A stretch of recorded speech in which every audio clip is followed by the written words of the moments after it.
बात करते हैं कि किसी भी व्यक्ति को डिसीज़ के बारे में। तो डिसीज़ का एक बेसिकली चैप्टर था जिसमें कि बताया था कि डिसीज़ जब भी कैलकुलेट होता है वो 1 से 8 12 की दशा में ही कैलकुलेट होता है। मतलब ऐसे प्लेनेट जिनका 1 से 8 12 की स्थिति चल रही होगी उनमें ही डिसीज़ का कैलकुलेशन मिलेगा। अब उसमें एक चीज़ ये निकल के आती है कि मेंटल डिसीज़ के इश्यूज होते हैं वो क्या क्या हो सकते हैं। तो जो मेंटल डिसीज़ के पार्ट होते हैं वो तो या तो हेलुसिनेशन होगा या सेंटिमेंटल होगा या वो डिप्रेशन में होगा या एग्रेशन में होगा।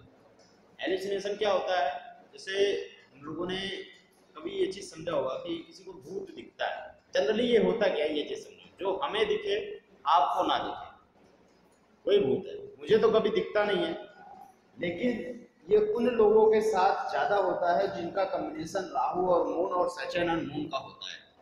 उसका कारण होता है कि इसके साथ इन लोगों का क्यों होता है, रिश्ता नाता है, इनका बहुत गहरा संबंध होता है। ऐसे लोग जो राहु मून के कॉम्बिनेशन में होते हैं या फिर सैटर्न मून के कॉम्बिनेशन में होते हैं उनको ये चीज़ें बहुत दिखती हैं। उसका ये कारण होता है, इधर आ जाओ, उसका ये कारण होता है कि ऐसा क्यों होता है। देखो, सबसे पहले हमें ये समझना होगा ये पार्ट ऑफ एनर्जी है। क्या कह रहे हो? ये पार्ट ऑफ एनर्जी है। हेलुसिनेशन क्या है, एक एनर्जी का फॉर्म है। कभी हमें ये रिप्लेस होता है, हमें ये महसूस होता है कि कोई चीज़ वहाँ पर है, मतलब एक एनर्जी वहाँ पर एक्यूरेट कर रही थी। या ये कहते हैं हम कि इनका सबकॉन्शियस जो पार्ट है वो बहुत तेजी से काम कर रहा है, अनवांटेड रूप में काम कर रहा है। हम मस्तिष्क को जितनी कमांड देते हैं ये उतना ही काम करता है, लेकिन कभी कभी ये विदाउट कमांड जब काम करने लगता है तो हेलुसिनेशन की स्थिति पैदा हो जाती है।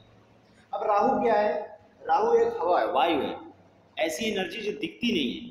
मून क्या है? मन है, ऐसी एनर्जी जो दिखती नहीं है। अगर वो मन पर हावी हो जाए तो मन कैसे काम करेगा? ऑटोमेटिकली वो उस डायरेक्शन में काम करेगा जो चीज काल्पनिक होगी। सैचन क्या है? डाउन टू अर्थ है, ये हमेशा जमीनी स्तर पर रखे, मतलब व्यक्ति को नीचे से नीचे ले जाता है। जनरली तौर पर सैचन क्या है? डिप्रेशन। कहने का मतलब शनि को अगर धार्मिक, देखो वैसे ये साइंस से एप्लीकेबल है, इसको हम लोग जनरली तौर पर ऐसे नहीं लेते हैं, लेकिन इसका अगर धार्मिक शास्त्रों के अनुसार भी बात करें तो सैचन का क्या है? कर्म के विधाता है, ये कर्म के न्याय देवता है। और सैचन्य की जो स्थिति होती है ये व्यक्ति को एकांत में ले जाता है। क्यों? जब आपके अपने कर्मों का पश्चाताप होगा तो आप एकांत में जाओगे। एक कथा आप लोगों को पता होगी कि जिस समय कहते हैं 7:30 सूर्य की चल रही थी तो सूर्य को बहुत पीड़ा हो रही थी और सूर्य एकांत में अपने आप को ढूंढ रहे थे जाने के लिए। उसका क्या था कि वो एकांत में पश्चाताप व्यक्त करता है। तो सैचन जो है वो एकांत में ले जाता है, और मून जब सैचन के साथ होता है वो प्रॉब्लम में आ जाता है। जब भी कॉम्बिनेशन 2 1 6 8 का चल रहा होगा तो व्यक्ति डिप्रेशन में होगा। डिप्रेशन का मतलब क्या होता है और एग्रेशन, ये दो बातें हैं। डिप्रेशन होता है कि आप जब पिछली बातों को लेकर चिंता में आ जाओ कि मेरा इतना खो गया, वो डिप्रेशन है। एग्रेशन क्या है? आने वाली चीजों को लेकर आप भयभीत हो जाओ, तो वो क्या है? एग्रेशन है कि कल क्या हो जाएगा। जनरली तौर पर एग्रेशन जब किसी व्यक्ति को होता है तो उसका बीपी बढ़ा हुआ होता है। कल मेरे यहाँ छापा पड़ेगा, ज्यादा कमा लिया होगा आप लोगों ने तो छापा पड़ेगा, तो चिंता होगी आप लोगों को कि कल क्या होगा। तो कल का क्या होगा, उस केस में आपकी बीपी बढ़ेगी। अगर आपने कल खो लिया है तो आपकी बीपी डाउन होगी, आप डिप्रेशन में होंगे। तो सैचर्न मून का जो कॉम्बिनेशन है वो डिप्रेशन ही है, क्योंकि कल की चिंता इसे नहीं होती, इसे बीते हुए कल की चिंता होती है। ये वो लोग होते हैं जो बीते हुए कल में जाकर बड़े परेशान होते हैं। इनको इस बात की चिंता होती है, अरे मेरा इतना चला गया, या मेरे साथ ऐसा था, ऐसा हो गया। तो हेलुसिनेशन का मतलब वही है कि जो इसकी सबसे बड़ी खासियत है, हमें यहाँ नहीं दिखेगा क्योंकि मेरा तो राहु मून है नहीं, सैचर्न मून है नहीं, लेकिन जिनका है उनको दिखता है कि वहां पर कोई खड़ा था, वहां पर कोई आवाज दे रहा था, ऐसा उनके साथ होगा। और सबसे बड़ा ताजुब है कि जो इनके साथ होगा वही तांत्रिक के साथ होगा। जो इनको दिख रहा होगा राहु मून सैचर्न मून वाले को, वही तांत्रिक को भी दिख रहा होगा। तो दोनों को आपस में एक दूसरे की समस्याएं, कहानी जो इनको दिखेगा वो तांत्रिक को दिखेगा। तो दोनों एक दूसरे का प्रॉपर इलाज कर लेते हैं कि भैया तू मेरा वाला समझ ले, मैं तेरा वाला समझ लेता हूँ, काम हो गया। तो जब भी जातक का राहु मून या सचन मून है, अगर किसी की जन्म कुंडली में ऐसी स्थिति आती है तो उसे हेलुसिनेशन के पार्ट होंगे, उसे ऐसी स्थितियां महसूस होती होंगी, ये टाइम से हो रहा है। लेकिन ये कम और ज्यादा भी हो सकती है। वो कम और ज्यादा कब हो सकती हैं? अगर व्यक्ति की 1/6/8/12 चल रहा है। 1/6/8/12 का मतलब मैंने क्या बताया है? 1/6/8/12 का मतलब है डिसीज, उसे कोई ना कोई रोग होगा। जब शरीर की प्रतिरोधक क्षमता कम होगी तब ये चीजें बहुत तेजी से हावी हो जाती हैं। अगर प्रतिरोधक क्षमता ठीक है, इम्यूनिटी सिस्टम ठीक है, तो ये चीजें इतनी हावी नहीं हो सकती। दूसरी चीज सेंटिमेंटल, मेंटल डिसीज में ये भी आता है, व्यक्ति सेंटिमेंटल हो जाएगा। अब सेंटिमेंटल कब होगा? सेंटिमेंटल का मतलब ऐसे व्यक्ति जो होते हैं वो सिंपैथी सीकर होते हैं, इनको चाहिए कोई मेरी पीठ थपथपाता रहे, वाह मुन्ना वाह, बहुत बढ़िया कर रहा है, वाह बेटा वाह। तो कैंसर असेंडेंट, कैंसर असेंडेंट क्या है? कर्क, मून का ये असेंडेंट है, मून का ये लॉर्ड है। दूसरी चीज स्कॉर्पियो, बिच्छू। स्कॉर्पियो का मतलब क्या है? बिच्छू है। बिच्छू को आप लोगों ने समझा होगा, क्या करता है वो? अगर आपने उसको छेड़ दिया तो अपने डंक को समेट लेता है, और जब तक वो अपने डंक को नहीं फैलाता है जब तक उसके पास कोई छूने वाला व्यक्ति ना आ जाए, और जैसे ही छूने वाला आता है वो खट से अपना डंक उसमें पिन कर देता है। तो कहने का मतलब ऐसे लोग जो होते हैं वो बातों को संजो कर ज्यादा रखते हैं। अगर आपने इनसे कोई बात बोल दी ना, आप हो सकता है 2 मिनट में भूल जाओ, ये दसियों साल तक उसको याद रखने की क्षमता रखते हैं। क्षमता क्या मतलब? इनकी हैबिचुअल होती है, आदत होती है। तो जब आप किसी चीज को अपने अंदर स्टोर करते हो तो आपके अंदर पेन बढ़ने लगता है, और जब पेन बढ़ेगा तो जाहिर सी बात है आप उसी में घिसते रहोगे, घिसते रहोगे। हर दिन तो एक जैसा रहेगा नहीं, तो आपका काम करने का तरीका डिस्टर्ब हो जाएगा, आप डिप्रेशन में जाने लगो। क्यों? क्योंकि अगला बंदा जिसने बोला वो तो 4 लाख रुपए कमा के निकल गया, अब आप इसी चक्कर में पड़े हो कि मुझे इसने बोल दिया। वो 4 लाख का 8 लाख बना रहा है और आप अभी तक यही सोच रहे हो उसने मुझे बोल दिया। तो ये लोग सिंपैथी सीकर होते हैं। स्कॉर्पियो असेंडेंट या पाइसेस, मीन, मछली। तो ये 4 असेंडेंट हैं जो सेंटिमेंटल होते हैं। कहने का मतलब लग्न में अगर असेंडेंट ये 4 है तो वो सेंटिमेंटल हो गए। अब ये कंडीशन ज्यादा भी हो सकती है, कम भी हो सकती है। कब ज्यादा या कम हो सकती है? अच्छा एक चीज और, अगर मून असेंडेंट में है, लग्न में यदि मून बैठा हुआ है तो भी ये स्थिति होगी। लेकिन मून के साथ 1/6/8/12 या 2/1/6/8 की स्थिति होनी चाहिए। कहने का मतलब ये या ये दोनों में से एक होनी चाहिए, तो व्यक्ति सेंटिमेंटल ज्यादा होगा। कहने का मतलब आप उसे थोड़ी सी बात प्यार में भी बोलोगे ना, वो सोचेगा मुझे गाली दे रहे हो, बुरी लग जाएगी उसे। उसे कब बुरी लग जाए भगवान जाने, आप भी उसका इलाज नहीं कर सकते।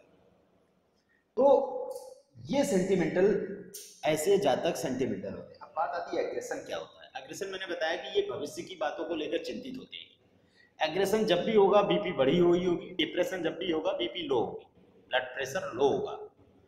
क्योंकि जब आपके आगे घटना आने वाली होती है आप चिंतित होते हैं, घटना बीत चुकी होती है तो आपको पूरा इतिहास पता होता है, अब परिणाम की चिंता होती है। परिणाम भी सामान्यतः तौर पर कई जगह पर ये बीत चुका होता है, परिणाम की भी उतनी चिंता नहीं होती है। बेसिकली जो उस समय चिंता होती है कि उस, हाँ, उसको संजोए कैसे, अब इस बात की चिंता होती है। तो डिप्रेशन और ये, अच्छा अब एक चीज और आती है कि यदि किसी को एग्रेशन हो गया, किसी को डिप्रेशन हो गया, तो क्या वो कंटिन्यू होता रहेगा? ऐसा नहीं है। अब देखो, सपोज दैट एक कोई जातक है,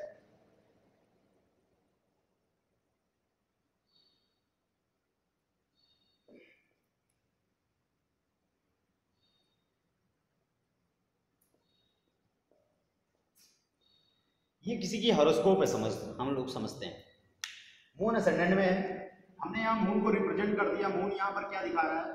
2 1 6 8 दिखा रहा है, ठीक। तो ये बात तो डैम से हो रहा है, कैंसर असेंडेंट है, मून असेंडेंट है। चलो यहाँ पर मून नहीं लेते, मून तो नेचुरल सिग्निफिकेटर है, यहाँ पर कोई और प्लैनेट है। हमने यहाँ पर सपोज ले लिया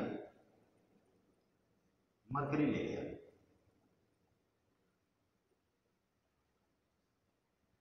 अब हमने मरकरी ले लिया, मरकरी कैंसर एसेंडेंट है, जाहिर सी बात है सेंटिमेंटल तो है बंदा, सेंटिमेंटल बंदा, बातें इसको बहुत जल्दी लग जाती है। आप लोग नेचुरली, अगर ऐसा कोई है तो डैम से बोल दो कि बातें इसको नेचुरली लग जाती, जल्दी लग जाती, सेंटिमेंटल तो है। अब अगर मरकरी 2 1 से 8 का कॉम्बिनेशन आ गया, मतलब दूसरा भाव, पहला भाव, छठा भाव, आठवां भाव, इसका कॉम्बिनेशन आ गया, तो ये बात भी डैम श्योर है कि ये बंदा डिप्रेशन में भी चला जाएगा, सेंटिमेंटल होने के साथ साथ ये डिप्रेशन में भी चला जाएगा।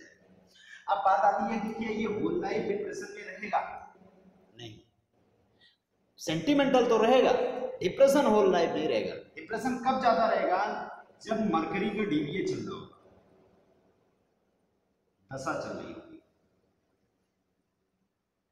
या भुक्ति ऐसे प्लेनेट की चल जाए जिसमें 2 1 6, 2 6 8, 2 1 6 या 2 1 8, इस तरह के कॉम्बिनेशन,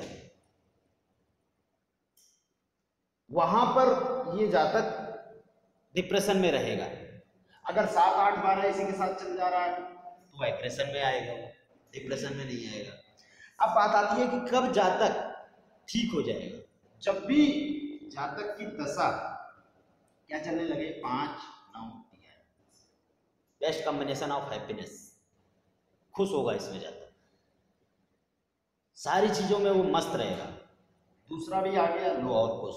दूसरा क्या है? एक्यूमुलेटेड वेल्थ है। आज की जिंदगी में खुशी क्या है? पैसा। तुम मेरे साथ बैठो या ना बैठो, पैसा मेरे साथ बैठना चाहिए। Most important thing on this earth today. आज की डेट में अगर हम ये चीज समझे कि क्या है हैप्पीनेस, तो पहली बात तो पैसा है, दूसरा पांचवा प्रेम है। हम प्रेम सबसे चाहते हैं, लेकिन देना नहीं चाहते, लेना चाहते हैं। और हम ये चाहते हैं कि लोग देखें हमें कि हमारा प्रेम उसके प्रति है। हम पब्लिसिटी ज्यादा चाहते हैं। एक समय की बात है कि सूरदास अंधे थे, रोज जाया करते थे श्री कृष्ण के दरबार में, भगवान भाव भजन करते थे। तो वहां पर उनसे जो मंदिर के लोग पुजारी थे, अन्य भक्त थे, उन्होंने कहा सूरदास तुम अंधे हो, रोज आते हो दरबार में, तुम्हें कुछ दिखता है नहीं, तुम क्या पाते हो आकर, इतना कष्ट क्यों लेते हो? तो सूरदास ने कहा कि मैं तो अंधा हूं, ये बात तो निश्चित है, लेकिन भगवान श्री कृष्ण तो अंधे नहीं है, उन्हें तो दिखता है ना, उन्हें तो दिख रहा होगा कि उनका एक अंधा भी व्यक्ति है जो रोज चलकर आता है और उनकी पूजा करता है, उनकी कथा करता है, उनका गुणगान करता है। तो कहने का मतलब वो सूरदास आज क्या हुए? फेमस हुए, ऐसे लिटरेचर, ऐसे पोएट के रूप में फेमस हुए जिन्होंने कृष्ण के प्रति जाने कितने प्रेम गीत लिखे, प्रेम कविताएं लिखी। तो कहने का मतलब हम पब्लिसिटी चाहते हैं आज की डेट में, तब की डेट में ऐसा नहीं था। तो आज की डेट में अगर हैप्पीनेस चाहिए तो हमें 2 5 9 11 चाहिए, और अगर सूरदास वाली हैप्पीनेस चाहिए तो क्या चाहिए हमको? 5 नहीं, ये सफिशिएंट है।